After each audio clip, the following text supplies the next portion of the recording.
ETF index mutual funds నేర్చుకుని stock మార్కెట్లో రాణించాలనుకుంటున్నారా? వెంటనే ఈ నెంబర్కి కాల్ చేయండి. నమస్తే రమగారు. నమస్తే జయ. రమగారు, మనము సైమన్ స్టోరీ చెప్తా ఉన్నాం, చివరి భాగంలో ఉన్నాం. రెండైనా మూడోది చెప్తా. సైమన్ ఇంటికి వెళ్ళిపోయాడు. వాళ్ళ నాన్నేమో అతనికి మేకలు కాసే పని అప్పచెప్పి ఈయన ఫ్లూట్ పట్టుకొని వెళ్ళిపోయాడు. మేకలను కాసుకుంటున్నాడు. నెల దాటిపోయింది. 15 రోజులు వెళ్తాను, 15 రోజుల్లో తిరిగి వస్తాను. అక్కడ ఒక మధ్యలో 2-3 రోజులు, 10 రోజులు పూర్తిగా పట్టదు, నువ్వు నెల అని చెప్పాడు. నెల దాటి 4-5 రోజులు అయ్యి ఎక్కడా సందడలేదు. ఊరు చివరి నుంచి ఏదైనా మనుషులు వస్తున్న సౌండ్ వస్తే కబురు వస్తుంది. అవునవును. ఏమీ రాపోయేసరికల్లా రాకుమారుతుంది. నాన్న ఎట్లాగో అడ్రస్ చెప్పాడు, అక్కడ ఏం సమస్య అయిందో, వాళ్ళ అమ్మకో నాన్నకో బాగులేదో ఏంటోనే వెళ్తానని. రాజుగారు కూతురు ప్రేమికుడు. ఏముంది, సైన్యం ఉంటుంది, అమ్మాయి వెళ్ళొస్తుంది, అత్తారిల్లు చూసి వస్తుంది.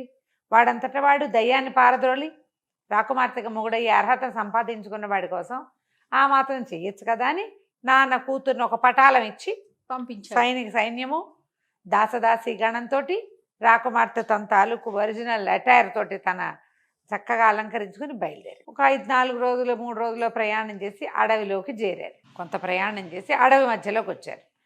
వీళ్ళు ఇంతకుముందు సైమాన్ని ఎక్కడైతే విడిది చేశాడో తన 20-25 మందితోటి అక్కడికి వచ్చారు. వచ్చేసరికల్లా అంతకుముందు వచ్చిన వాళ్ళు 25 మంది అయితే వీళ్ళు ఇంచుమించుగా 50 మంది. ఒక 7-8 మంది దాసీలు అమ్మాయికి. అమ్మాయి చూస్తే కుర్రాడు మగపిల్లాడు ఏం పెట్టుకుంటాడు, ఏదో గొలుసేసుకుని 4 ఉంగరాలు పెట్టుకుని కొంచెం టపటపలాడే బట్టలు వేసుకుంటాడు. అమ్మడికి పైనుంచి కింద దాకా అంతా అలంకారమే. రాకుమార్తె దానికి తోడు. ఆ సత్రం యజమానికి పిచ్చ సరదా వచ్చేసింది. అయ్యో బాబోయ్, ఎన్ని నగలు! ఆ పని వాళ్ళు కూడా నగలు పెట్టుకున్నారు. వాళ్ళు దుంపదేగా సైనిక పటాలం. అంతకుముందు వచ్చిన వాళ్ళు ఊరికే సహాయానికి వచ్చిన సైనికులు. వీళ్ళు రాకుమార్తె వెనకాలండే మంది మార్బలం. వీళ్ళంతా గ్రాండ్ పార్టీ. వీడు కాస్త ఆ దొంగలకి, దారి దోపిడీ దొంగలకి కబురు చేశాయి.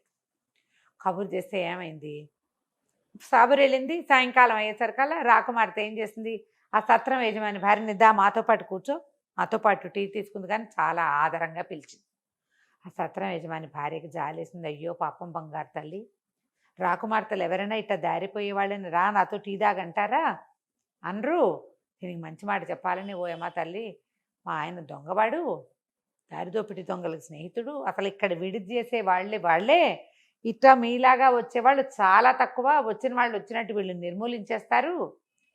కిందటిసారి 10 నెలల క్రితం ఒక కుర్రాడు వచ్చాడు, ఎంత బాగున్నాడో, వాడితో 20-25 మంది వచ్చారు. చక్కగా ఇంత పొడుగ్గా ఫ్లూట్ వాయిస్తూ పంచదార చిలకల్లే ఉన్నాడు. మొత్తం అందరినీ చంపేసి దొంగలు దోచేశారమ్మా. ఎంత వెతికినా ఆ కుర్రాడి శవం మాత్రం కనపడలేదమ్మా. ఏ కుక్కలు నక్కలు ఎత్తుకుపోయాయో అనగానే యువరానికి అర్థమైపోయింది, వాడు సైమనే, ఆ ఫ్లూట్ వాయించేవాడు. ఈవిడేమనుకుంది, నువ్వేం కంగారు పడకు, నేను హ్యాండిల్ చేస్తానని ఈ సైనికుల్ని, రాత్రి వీళ్ళేంటి పగలల్లా ప్రయాణం చేసి వచ్చారు, ఎండల్లోనూ అక్కడ ఈ రాత్రి శుభ్రంగా తింటే పడుకుంటారు, ఒళ్ళు తెలియక సేఫ్ ప్లేస్లో ఉన్నామని బయటికి వెళ్ళి సైనికులు 50 మందికి, ఒరే ఎవ్వరూ నిద్రపోవద్దు, తక్కువ తినండి, ఆహారం కూడా వీళ్ళు పెట్టినవి తినద్దు, తిన్నామని చెప్పి బయట పారేయండి, రెడీగా అటెంటివ్గా ఉండండి, ఆడాళ్ళని కూడా తినేవాళ్ళ. వాళ్ళు పెట్టింది తను కూడా రాత్రి భోజనం తింటే పడుకునేందుకు ఏం కలుపుతారో అందులో వీళ్ళు లోపల ప్రయాణంలోకి తెచ్చుకున్నటువంటి రొట్టెలు వెన్న తినేసి మాట్లాడకుండా కూర్చున్నాడు, నిద్రపోయినట్టు నటించారు. ఇట్లా దొంగలు లోపలికి అని రావటం ఏమిటి, 50 మంది, వాళ్ళు 20-25 మంది వచ్చారు. లాస్ట్ టైం చాలామంది వచ్చి చిన్న పటాలం ఉంది. వీళ్ళేమో నిద్రపోయేవాడిని ఏం చేయొచ్చు, ఈజీ కదా. మొత్తం అంతా తిరగబడి మీదపడి సత్రం యజమాని కూడా మెడ నరికేశారు. వచ్చిన వాళ్ళందరూ పోయారు, వాళ్ళ గుర్రాలు మిగిలినాయి, యజమాని పడిపోయాడు. అక్కడి నుంచి తెల్లవారంగానే తట్టబుట్ట సర్దుకున్నారు. ఆ యజమానురాలికి ఈ శవాలన్నీ అప్పచెప్పి ఓ 4 దోసెళ్ళ ధనం ఇచ్చి, మరి మీద పడ్డప్పుడు చంపక తప్పలేదమ్మా, పోన్లేమ్మా దుర్మార్గుడు పోతే పోయాడు, ఎంతమందినో చంపి పాపం మూట కట్టుకున్నాడు అంటుంది ఆవిడ. వచ్చేటప్పుడు మళ్ళీ విడిది చేస్తామని, ఇక్కడ ఎవరినైనా పెట్టి నిన్ను మాతో నమ్మకస్తురాలుగా ఉంచుకుంటామని మాటిచ్చి బయలుదేరి వెళ్ళిపోయారు. ఇక అమ్మాయికి ముందు మ్యాప్ గీసి ఇచ్చాడు, తనేమో 1 రోజులో వెళ్ళిపోయాడు. ఈ రహస్య దారి, అడవి దొంగలు వెళ్తున్నటువంటి అది అడవి దారిలో రహస్యదారులు ఇంకుండా తన ఊరికి సింపుల్గా వెళ్ళిపోయాడు సైమన్.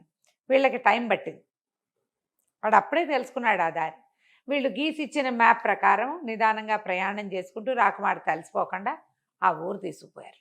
తీసుకెళ్తే దూరం నుంచి సైనిక పటాలం వస్తుంటే మనవాడు మేకలు కాసుకుంటున్నాడు. ఎప్పుడైతే ఆ పతాకాలు కనపడ్డాయో రాకుమార్తె తన కోసం వచ్చేస్తుందని తెలిసిపోయింది వాడికి.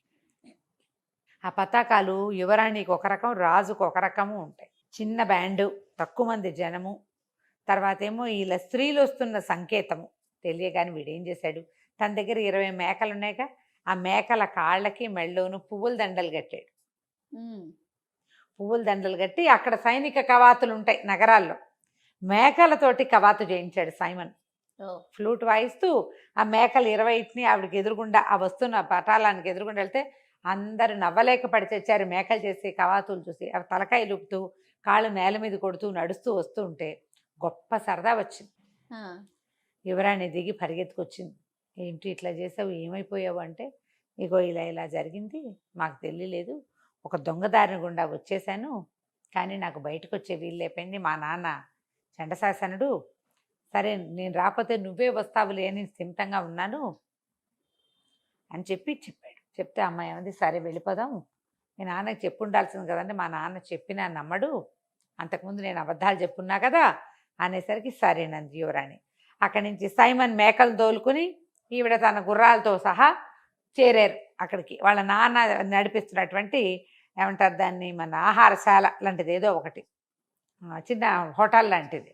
అక్కడికి వెళ్ళేసరికల్లా ఈ రాజకుమార్తె తెలిసిపోతుందిగా, ఊళ్ళో అందరికీ తెలిసిపోయింది. ఆయన వచ్చి వీడికి వందనం చేశాడు.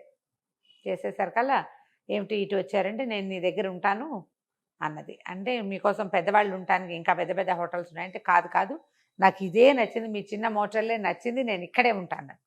అక్కడి నుంచి ఈ మేకలు కాసే అబ్బాయి, వీడు నాకు చాలా ఇష్టం, మా నాన్న దగ్గర పనిచేశాడు ఇది వరకు, వాడిని నాకు సహాయంగా పెట్టమని అనేసరికల్లా ఆయన అన్నాడు, ఇంకా నయం, వీడికి బుద్ధి లేదమ్మా, ఆకతాయి వాడు అసలు సరైన వాడు కానే కాదు, అబద్ధాలు చెప్తాడు, పిచ్చిగుడలు వాడును, వాడేందుకమ్మా అన్నాడు. కాదు కాదు మా నాన్న దగ్గర పనిచేశాడు కదా, ఫ్లూట్ వాయిస్తాడు, నాకు బాగా తెలుసు, నాతోటే అట్టు పెట్టుకుంటాను. ఇంకేం చేసేదేం లేక ఆ మేకలు కాసే తన కొడుకుని కూడా వీళ్ళతో పాటు పైన ఉన్న హోటల్లో ఒక ఫ్లోర్ అంతా ఖాళీ చేయించి ఒక ఫ్లోర్ రాకుమార్తెకి ఇచ్చాడు. వీళ్ళిద్దరు బాగా కబుర్లు చెప్పుకున్నారు. తెల్లవారి పొద్దున యువరాణి దిగొచ్చింది. దాంతోపాటుగా సైనికాధికారి దుస్తులు ధరించిన సైమన్ కూడా దిగొచ్చాడు.